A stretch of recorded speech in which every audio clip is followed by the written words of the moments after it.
Good morning, everyone. Welcome to the Saturday Morning Mastermind. I'm playing host again. This week I have my good friend Catherine here. The other panel members that are usually here are off taking care of things, have stuff that have come up. So you're blessed with me and Catherine today. We are in the book Whatever Rises, Love That, A Love Revolution That Begins With You by Matt Kahn. We are in chapter 12. We just started it last week with the beginning, first section in chapter 12. I will let Catherine introduce herself and say hi, and then I will let her start reading with the next section, the natural cycles of expansion and contraction. Good morning. This is Catherine Clement, and I'll get started on this book here, Natural Cycles of Expansion and Contraction. As you come to understand the spontaneous or gradual awakening of consciousness as a glitch occurring in the overstimulated nervous system, it can be helpful to explore in more depth the complexities of this miraculous adventure. When your consciousness expands, your nervous system might be initially unable to hold the vibration of this brand new frequency. If this occurs, you may notice your nervous system regenerating patterns of overstimulation. It may seem as if your consciousness that had been so expanded begins to shut down and return to the behavior of the inflamed personality that your awakening seemed to have rescued you from. When such expansion and clarity comes crashing down, this can leave you feeling as if you're traveling backward in your spiritual evolution. During those times, it is important to realize no one is at fault. There is no need to blame yourself or anyone else for the natural progression of the way everything has been designed. Throughout your awakening, you'll often get sneak previews of your newly expanded state of being as the universe provides a taste of the way life will be on a recurring basis. And yet, when your nervous system cannot maintain that expanded energy, it will shut back down. As you return to your conditioned state, you have a chance to re-experience ego with greater consciousness. This helps you revisit unresolved patterns from a much clearer perspective. Maybe more definitively than ever before, you start to see that everything exists as a perfectly orchestrated catalyst to teach you something about yourself that you may not have known. Since nothing occurs by chance, no experience exists as an obstacle on your path. It could only be the next pearl of insight, merely appearing to be in your way as the most direct means to help you evolve. Through a play of contrast, you awaken to an expanded level of consciousness and are able to notice how different things will be once your nervous system is able to hold such a vibration. After the preview is complete, you are condensed back down into the inflamed personality of ego while rooted in a brand new perspective.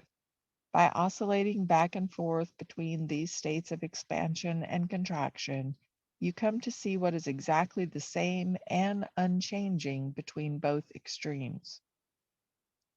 This is the silent inquiry of your ever-evolving spiritual journey. Whether you have already been freed of each reference point or eagerly await a permanent vacation from the inflammation of ego, it is an opportunity to recognize that both the one who is expanded and the one who is contracted are here to be loved. Throughout the ups and downs of contraction and expansion, it's as if you are ping-ponging between those extremes to ensure your love becomes unconditional. On one end, everything seems joyous, perfectly in flow and fulfilling at every turn. On the opposite end, everything feels unsafe, unsettled, and imbalanced, as if nothing's right with the world.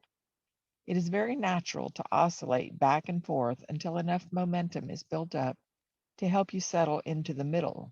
It is here that both extremes collapse. There is neither a high nor a low. There's just reality being itself as radiant expressions of truth in action. Should I continue? Uh, Um, yeah, I think we can do one more and then talk about both of these little sections. Because I get a feeling this little next section will probably help with this section you just read. Okay. Kundalini and the energetic component of awakening. While ping-ponging back and forth between the polarities, very unexplainable symptoms and experiences can occur. It can feel like electrical currents are surging through you as if various parts of your body are being struck by lightning. You might feel pressure at the base of your spine, activating the energetic component of spiritual evolution. It is often referred to as Kundalini awakening, where the energy rises up the spine like a snake uncoiling from the base of your tailbone. As it arises to open your chakras and activate the energy field of your body, the Kundalini energy pushes out the cellular memory that does not match the vibration of consciousness awakening within you. It's as if the nervous system and Kundalini energy work together as partners for the evolution of your journey. In the beginning, the nervous system purges the initial layers of inflammation to prepare for the energetic component of awakening. When it arises, Kundalini energy picks up where the nervous system left off to help release the additional layers of conditioning. Whether released out of your field by either the nervous system or Kundalini energy, it may seem that as you awaken, you are triggered by people around you more often. As you've come to learn more about uncomfortable emotions, as you've come to learn about uncomfortable emotions, whatever you're feeling, you are healing. As triggered emotions are welcomed with more openness and receptivity, they are released to assist you in returning to source. By loving every emotional outburst, or at least loving the one experiencing it, you're clearing space within your field to assist the Kundalini energy in ushering in a new heart-centered consciousness. While you may want to hurry past the more tumultuous aspects of awakening, the slower you move through this stage, the faster you progress. As always, the most direct way to accelerate any spiritual process is by relaxing into it. When relaxation becomes another ally on your path, your heart can open to ground the surges of Kundalini energy. If you're unable to relax, always return your attention to your inner child to discover the next one to be loved along the way. Thank you. And yeah, I think that's a good place to stop and kind of go back and start seeing what we got and gained out of this or whatever.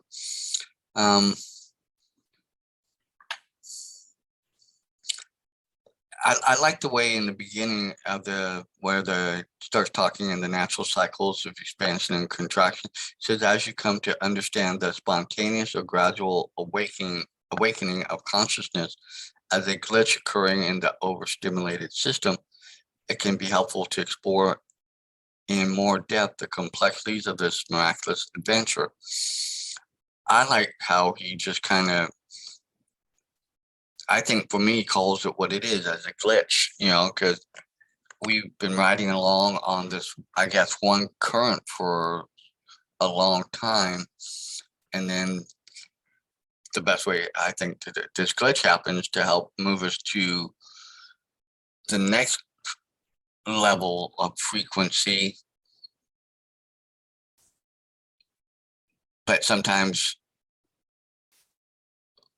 that new frequency is a little more than what we can deal with at the time. And I think that's why we need to have, like it talks about later, kind of oscillating or going back between the two, or maybe even having them. I'd like to think of it more kind of running side by side in tandem, working together, so that way you can eventually bring the two of them together onto the same frequency at the level that better suits you as you've progressed in the journey. And I don't know if I may be understanding that right, or if that's maybe how I'm able to put it together. So what are your thoughts, Catherine? Well, I like how he points out, in the last little section, he pointed out how different people experience awakening in different ways. And I like how he points out here that sometimes the nervous system isn't ready for it and it kind of really overloads it. I see that happen to a lot of people. It has certainly happened to myself. And, some of the quote Kundalini awakening experiences, it's really funny because you've got this huge, uh, there's such a dichotomy of opinions about this. First of all, there's many, many people on the earth that don't believe any of this. They don't believe in chakras. They don't believe in spiritual awakening. Like they don't believe in any of that. And then there's people that don't believe, of course, that spiritual anything can cause physical anything. You know what I mean? Like they don't believe that a spiritual awakening, a Kundalini awakening, could cause electrical shocks that feel like lightning going through your body. And when they feel that, they go to the doctor and the doctor diagnoses them with neuropathy or sciatica or whatever and put them on drugs, which dampens down the spiritual awakening. So, depending on who you're talking to, you're going to get completely different understandings, of course, and belief systems. And sometimes it is a ping pong back and forth. I know it is for me because I do deal with physical symptoms that need to be addressed by a doctor. But then I also have this awakening, this perpetual awakening, I'll call it, going on. And I do recognize that some of my symptoms are more spiritual related than physical related. So it becomes a real, detective game, I want to say, to kind of figure out what is spiritual, what is physical, is it all spiritual, because one part of me says it's all spiritual and another part says there's this and that, whatever. So it is a ping pong back and forth. I like his description of that. And I like that he says, you know just settle in the middle, because in the middle is the balance. And you can ping pong back and forth between this and that, and you'll drive yourself crazy to some extent. So kind of relaxing, excuse me, not fighting against, but just kind of relaxing into it, into the middle, is a really fine space to be in. Now, I don't particularly think that I came to this planet to live in a state of perfect bliss without highs and lows, if you know what I mean. Like, I think I came here to learn, and the highs and lows are normal. And of course, my spiritual being loves that, that perfect, and always carries that divine vibration, that, you know, but I do think that just as being a human on this earth, like there's if you can just walk around in a totally zenned out state all the time, um, I would probably question that a little bit. You know what I mean? Like there's so much going on. I know you can do that, but it's a very detached position to be in. I can do that. I can be in bliss over anything, but it's an extremely detached, and I don't know that being that detached is necessarily healthy. Well, I'll throw out with that and what you just were talking about. To me, I think being in that detached state would probably take a lot more energy sometimes to maintain that.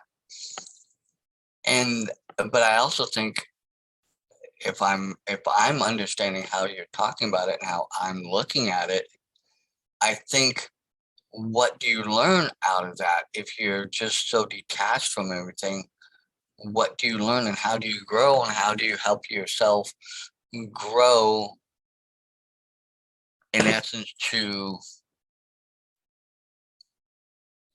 for me the better way of how I can say it is to my best version of myself and to be able to love myself in more and more thoroughly in order to again radiate that love back out to others. I just think that would be just I don't know, maybe, and I hope people understand the way I'm not attacking it, but I think that's also maybe kind of a sad state to be in too, where you're just so detached from everything. But it almost, I agree with you. I think it almost gives off like a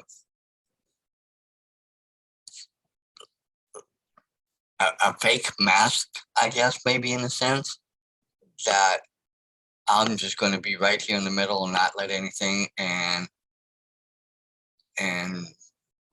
I just in my head I just think it's hard that you to grow in that. And I think for me, I'm learning that some of the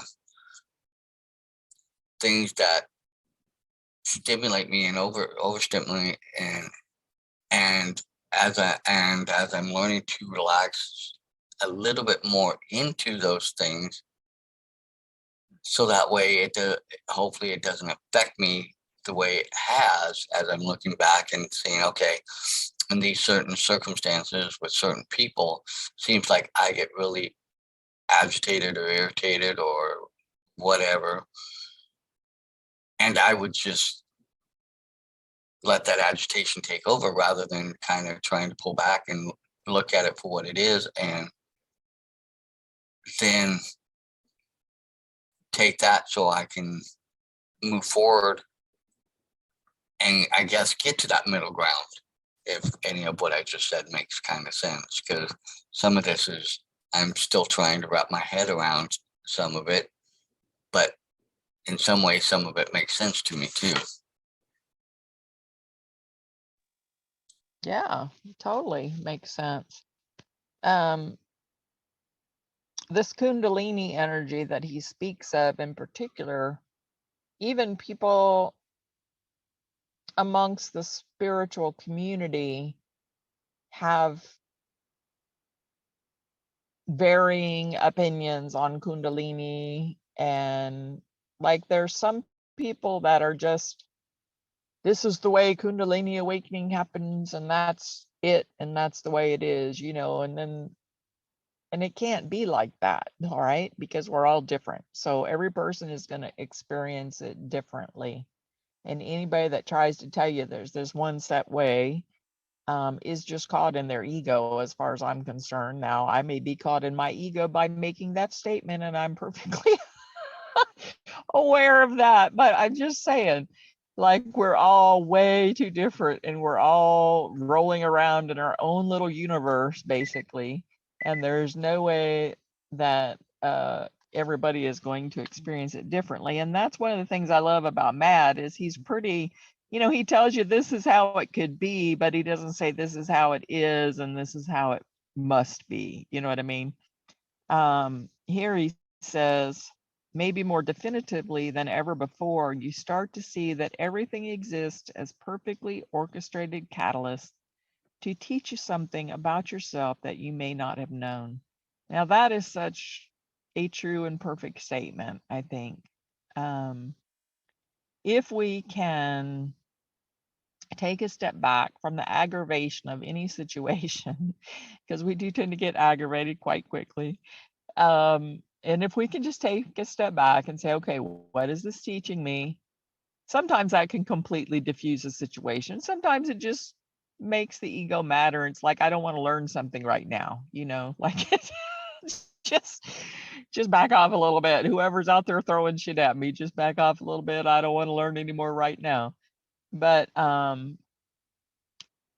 really, if you look at the hardship, especially the hardest hardships in your life, I think most of us would agree that there was something quite profound in the learning category that came out of that, whether it was something about spirituality or life in general or about ourselves or whatever it is.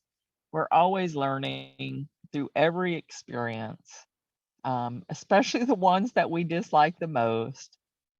And if we can just keep that in mind and keep in mind just how fleeting this life is when you think about it.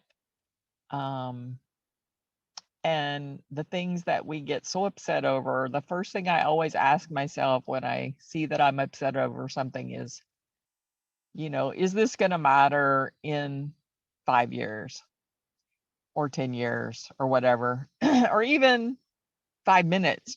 Sometimes we get so upset over something and it's really something that's only going to last for a very short period of time. And this too shall pass is my favorite saying, because it does. You get in a situation, and that's what I feel. That's why I feel like I really wish that they would teach mindset in schools, because these kids that go in and shoot up these schools and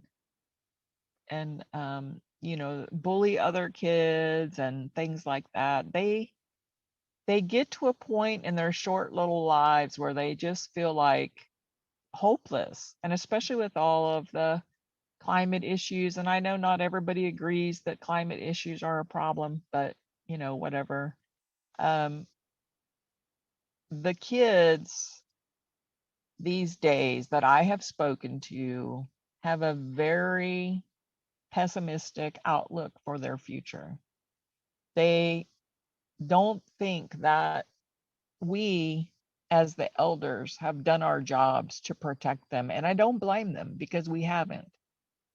And sadly, in the past, generations of people have tried to make the future for their children better, and it seems like somehow we tried to make it seems like the majority of people tried to make it better for their kids, as far as giving them more or making their life easier. But as far as like saving the planet that they're going to live on, we somehow overlook that shit. Like, there are people working towards that. Please don't get me wrong. There are a lot of people working on that. Um, but there are a lot of people that just don't even believe it's an issue. So they don't even acknowledge that it exists. So they don't see a future for themselves. And it's really sad to me, because hope is everything in this life. This life is hard. There's no doubt about it. And without hope, it drives them to extremes. And that's why we see so many tragedies these days. And so if they could teach mindset in schools, I know it seems like such a simple thing, but I think it could make a difference, just to talk about things and try to find solutions to things, as opposed to um, just losing hope and going to extremes in the other direction. I'm going to throw something out, and I hope you get where I'm going with this. And because to premise this, I think I heard a stat or a survey or something, and it might have been a few years ago, where and I think it started with Gen Z and then moved more into the millennials, I think. Don't quote me on this, but that I don't know if it was Gen Z, and I know it's definitely more with the millennials, that, yeah, it's like the first time in history that our younger generation collectively, the hope like when I was a kid, I was hoping that, for those that went ahead of me were doing the best to try and leave me a world that would be something that I could live in and with, and to work towards my dreams and my goals and my thoughts, so I could do the same thing for those behind me. But I think it's, like I said, either Gen Z and definitely the millennials don't have that collective hope. But I'm wondering, and I'm going to throw this out, and maybe you understand where I'm going.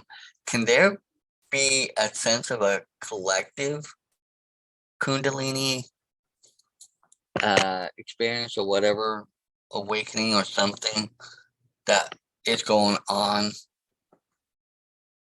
in a big collective way? Absolutely.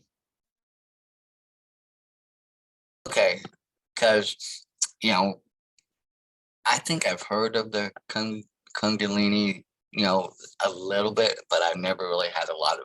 So for me, I'm still trying to kind of, look at it. But even,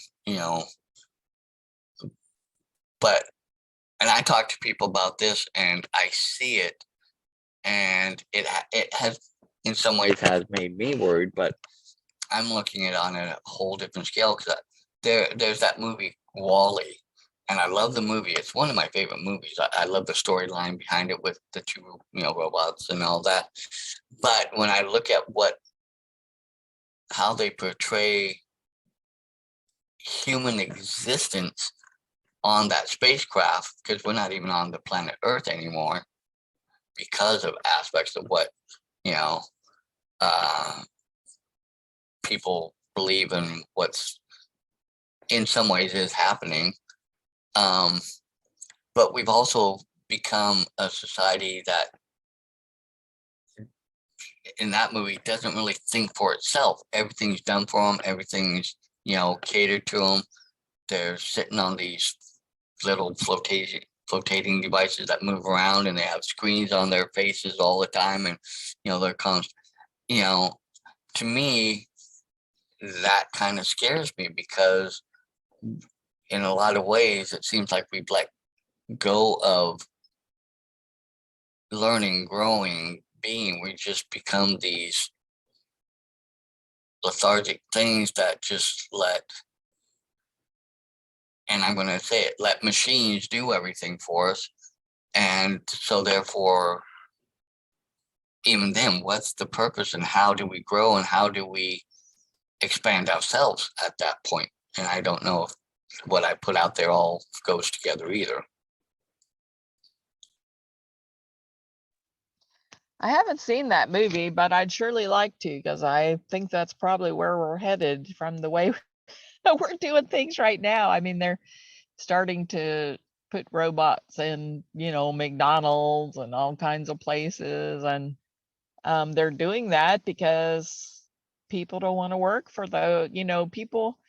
The younger generations have seen the older generations work from childhood to way past retirement age, and basically devote their entire life to work. And the younger generations are looking at, first of all, when you talk about a collective Kundalini, think about as new souls come in, those souls are more advanced.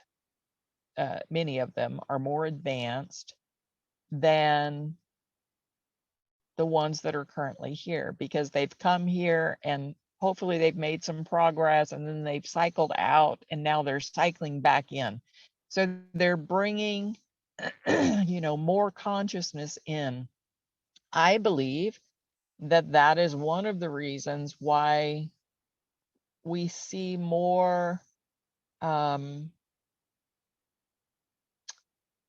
do I want to say this, androgynous type people now, in the younger generations, because I I don't know for sure, because I'm not and nobody can know for sure as far as I'm concerned, because we're all just talking about stuff that we've been taught or that we have these inner knowings of, but we still don't know how much of that is true, you know?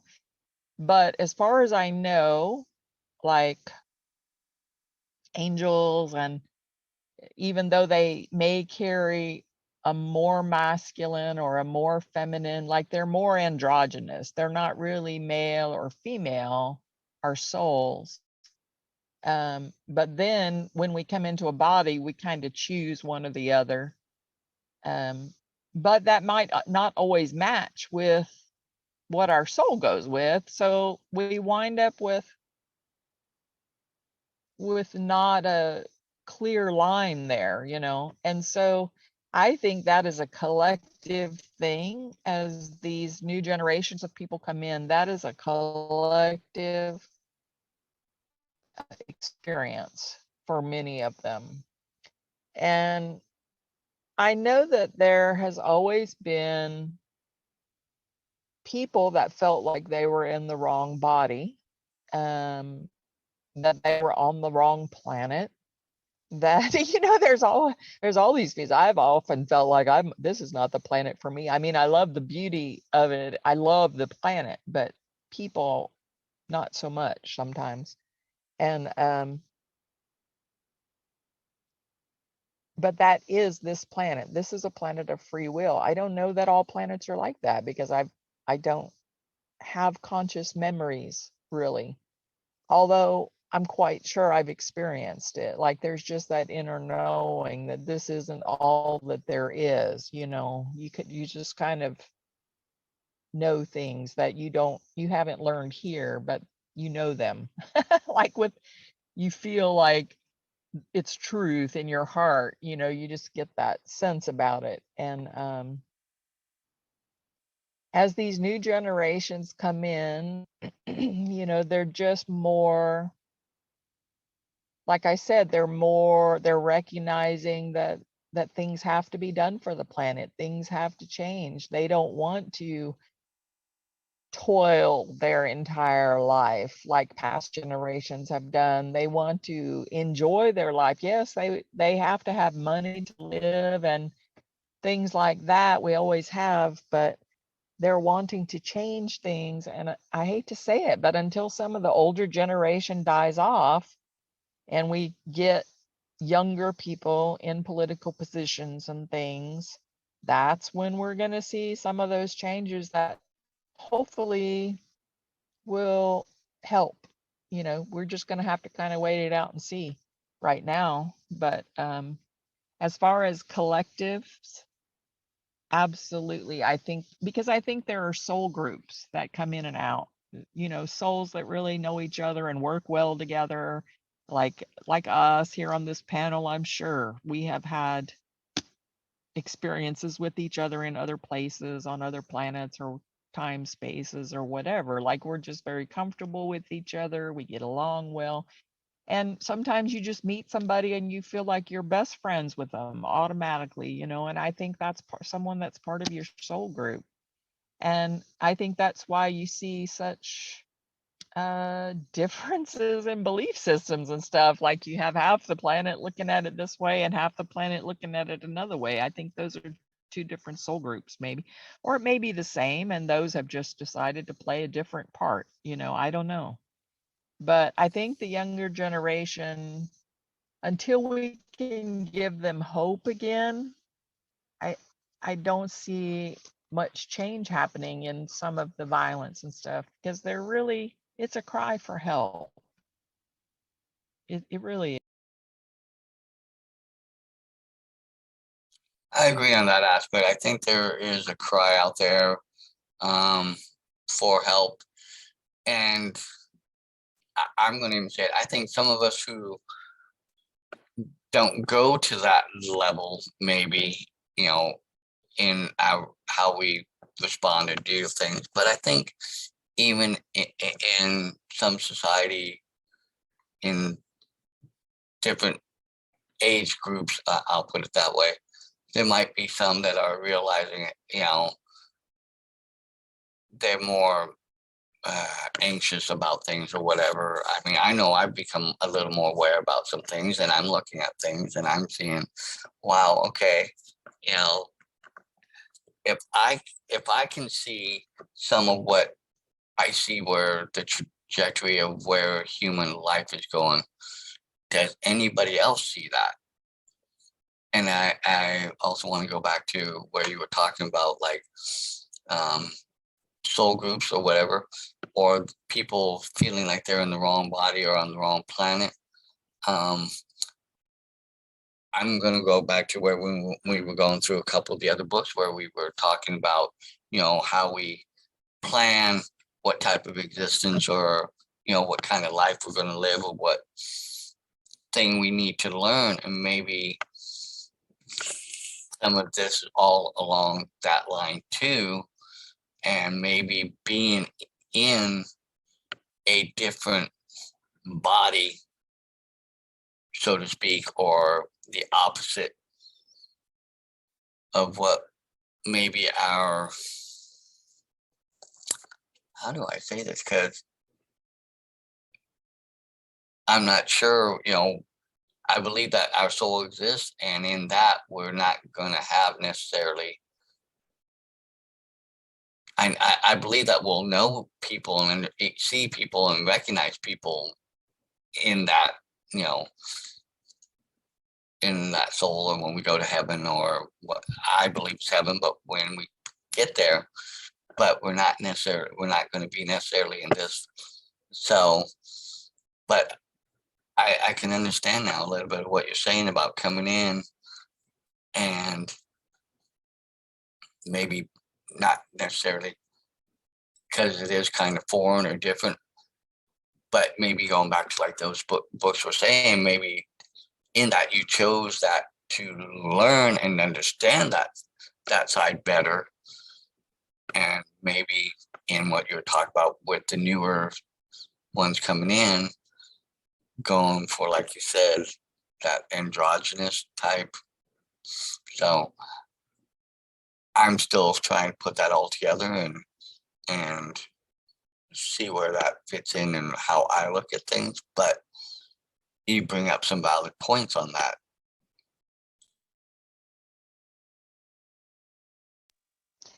If you watch like Star Trek or something,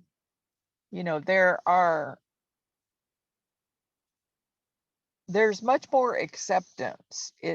Obviously it's a TV show, right? But I think all these TV shows actually have, I know people try to deny the impact that shows have on them, but I think shows do have great impact on you. If you look at the shows that were on television when we were children, they were so much different than what is on television now. So much different. Like even married couples did not sleep together on television shows back when I was a kid. Everything was pretty howdy doody and leave it to Beaver, and you know, um, what we would look at these days and call non-reality, basically. But there was a point in time when it was reality. Um, things were different then. Things have changed a lot. And as much as people try to deny that the things that they watch have impact on them, they really do. And I mean, not to say that you can't, you watch one violent movie and you're going to go out and kill somebody. I'm not saying that at all. I'm just saying that it can influence your mood. If you only watch dark things, it can make your mood kind of dark. If you only watch Abraham and that's the only thing you ever watch, then you live in this kind of la la world, almost a world of denial. I mean, it's a good world to live in, I'm not denying that, but I like when Matt says come to the middle. I think the middle is a good place to be, because you can get out of reality in either direction, is what I'm saying. And so the middle is just a good point to strive for, I guess. Sometimes it's difficult, but I think sometimes we have a tendency to swing from the high to low, high to low, high to low. In fact, I'm positive that's where the term bipolar disorder came in. And please forgive me if you have bipolar disorder and you feel like I'm, um, disrespecting that in some way. I'm not. I understand the swing. Um, all I'm saying is a lot of people have been swinging for a long time that weren't diagnosed with bipolar. It was just life causing them, really lack of coping skills, I want to say, that caused a swing back and forth and the inability to get to the middle. And I see many psychiatrists spend 5 minutes with someone, give them that label, put them on drugs, and then that they think that's how they have to live for the rest of their life. And I'm here to tell you that the majority of the time, 5 minutes is not enough to spend with somebody to give them a label of a lifetime and put them on mind altering drugs for a lifetime. Teach them some coping skills, like talk to them and find out, why are you feeling that way? What's going on in your life? What went on in your childhood? Whatever that caused the lack of coping skills, and give them real things that they can do other than the drugs. Try that first. Now, maybe that doesn't work for everybody. Maybe some people need the drugs. That's okay. But if you don't try anything first, it's like all these kids, they're putting oh God, I'm going to get on a soapbox. They're putting kids 3 years old on antipsychotics. Come on now. Just because a 3-year-old isn't acting the way you want them to act, maybe there are some 3-year-old psychotics out there. I don't know. I'm sure there are, but the majority of them, they don't even address their environment, what's going on in their environment. What kind of shows are they watching if they're violent at 3 years old? Are they watching some of the shit that's on TV? Because that's exactly what it is. And if that's all they're seeing from morning until night, that could be the reason. If all they're eating is sugar from morning until night, that could be the reason. Like, there's a lot more reasons than to just put them on an antipsychotic. Or if a kid won't sit still in school, they want to put them on ADHD drugs. They tried to do that with my son. My son is so angry now at the doctors that gave him labels, because he has finally gotten to the point, and I told him all along, don't believe those labels. Don't believe that label. That's not right. You don't have that. This is what's going, I tried, and he listened to the doctors rather than me. And he's finally gotten to the point where he's like, oh my God, I never had any of that. And I'm like, I know, honey, I tried to tell you. I'm so glad that you see it for yourself, and now he's learning coping skills, life coping skills, rather than just going to a drug to make it right. I'm going to throw something out, and once again, I'm not like you. I'm not saying it's everybody has to believe it. Everybody has to feel that way, but I feel kind of like this, and I think this is part of what Matt's alluding to. I think through what he's talking about and what he's putting out there, I think in a sense we're all a little bipolar, if we're honest. We I have my moods where I'm, and it could be because of something somebody said that day, or it could be because of something I maybe ate that day, that didn't interact with my body right at that time and moment because of what's going on in me at that time and moment. Not to say that, it happens all the time, but I'm saying because, you know, I believe that our bodies are energy, but they're also chemical.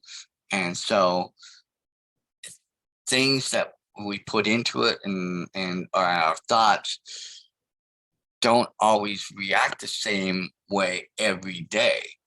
So I think, and I think like I said, being in that middle, I think most of us, as we grow from being kids and hopefully watching our parents and grandparents and family and teachers and stuff around us, we kind of pick, hopefully, and maybe that's another thing is maybe as a society, maybe we need to get better at learning how to show certain coping skills to help that, because I think everybody has certain coping skills that kind of are inherent to themselves, and it's dealing and learning with the other things so that way we can be in that middle as we vacillate in between the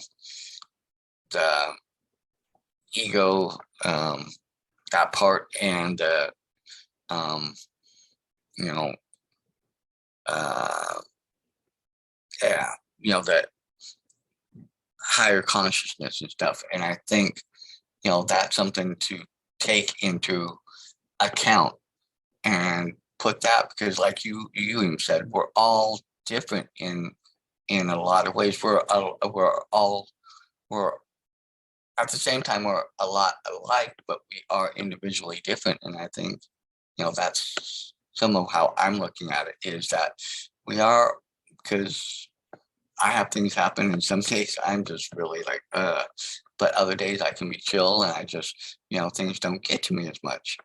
And I think that goes back to just understanding that, certain energies will affect, and certain foods and certain things will all play into that. And go back to like what you said, the coping skills are, I think, a big aspect of that. And then being able to learn to do our best to be in that middle and let the vacillating be minimal, so that way we can retain it and stay in that middle ground. Yeah, absolutely. I agree with that. And that's part of the problem with the howdy doody leave it to beaver world, is that parents in those times never argued in front of their children. Like, unless they were just completely out of control, they often took their arguments behind closed doors. And so many children grew up not realizing that people have disagreements about things. Like, there are children that the first time they heard a raised voice, that was extremely frightening to them, because they had never heard a raised voice before, because their parents always kept it behind closed doors until it got out of control. Or um, always expecting everything to be perfect. There's a generation of people that, because of kind of what we were raised on, expected everything to just kind of run smooth. And yes, there were hardships, and yes, you worked from the time you were I started working at 11. From the time you could work, a lot of people worked in that time, and that was, you just accepted that. That's what you did. You were here to work, basically. And the younger generations are going, no, we're here to live and have fun, and we want to enjoy life, and we feel like we can work and enjoy life at the same time. so so each generation tries to find their own way. And you know we need to bridge the gap between the young and the old right now, because there's a lot of old and we're dying off, and there's not enough young to take care of the old anymore. Like, we've got more old than young now, and that is not going to work. Like, we have to constantly repopulate the planet. And many of the younger generations are saying no to children because they don't have hope for a future. They don't want to bring a child into this crazy world right now. And if I were a young person that could make children, I might have the same opinion these days. I don't know. I can't say because I'm not there, but I would venture to say, no, I'm not bringing a child into this world. So, and I see the beauty in the world every day. So don't get me wrong. I'm not, I mean, I love this world and I think it's an amazing place, but it is a difficult place. And there's a lot up in the air right now. More so, I think, I mean, probably not than there ever has been, but it feels like it somehow. It feels to me like there's just so much more and things are, it seems like time has sped up. I don't know. It just seems so fast these days. And, the kids are just trying to figure out where they fit. And many of them don't fit in this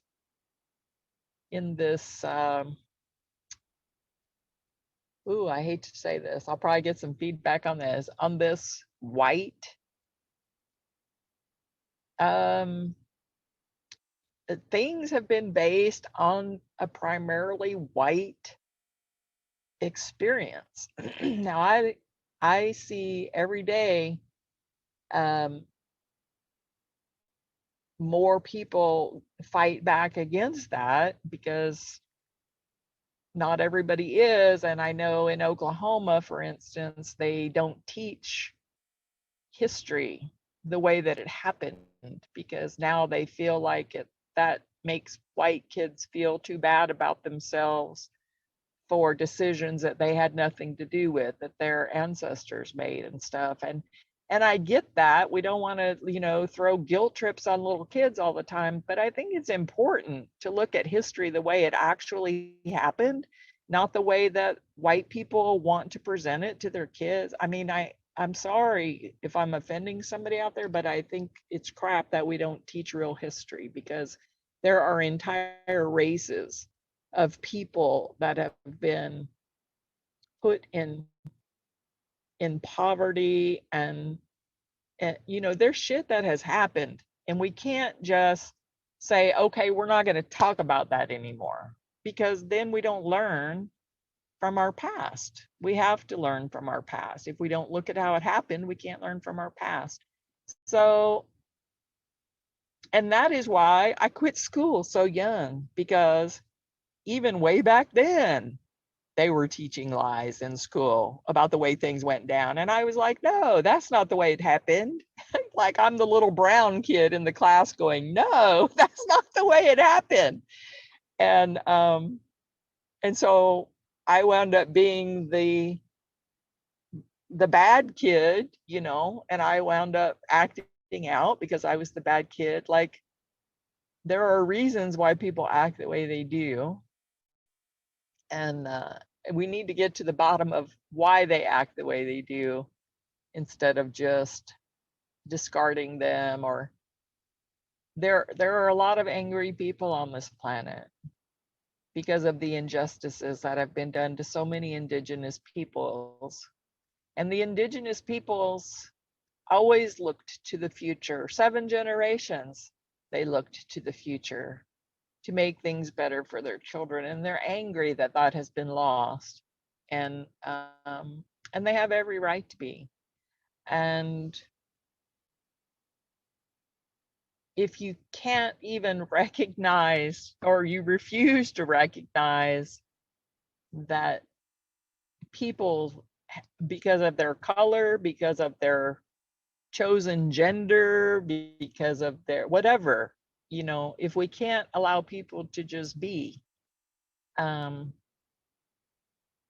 then we're not going to find peace. Because if you're always forcing somebody to be something they're not, they can't be here to be who they are. So we have a lot of work to do. Obviously, I really do want them to teach mindset in schools.